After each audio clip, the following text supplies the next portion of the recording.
Hi friends, இப்போ நம்ம எங்கே இருக்கோன்னு பார்த்தீங்கன்னா, இது எப்படி சொல்லணும்னா ரப்பர் மரம்.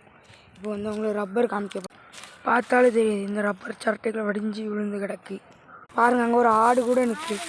இவன் கூட பார்க்கலாம். செடி வெட்டி விட்டு இந்த சரட்டை நிறைஞ்சிட்டு பாருங்க. இந்த சரட்டை நம்ம உங்களுக்கு எடுத்து காமிக்க.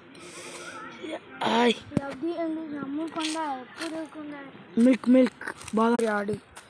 வாய் பாருங்க, உங்களுக்கு எப்படி சுற்றி காமிக்கும். இனி கொஞ்ச நேரத்தில் நம்ம எங்கே போக போகிறோம் பார்த்தீங்கன்னா, அப்படி எங்களோட சுற்றி காமிக்கும். அவ்வளோ செடி குப்பை பாருங்க. இங்கே உள்ள இடம்லாம் விழுந்து கிடக்கு. கோழியோடு வானத்தில் பார்த்தாலே தெரியுது, நிறையா இருக்குது. தெரியுது. அடுத்தது காமிச்சாச்சு. இந்த வீடியோ பிடிச்சிருந்தா லைக் பண்ணுங்கள், சப்ஸ்கிரைப் பண்ணுங்கள். சொட்டு போடுது.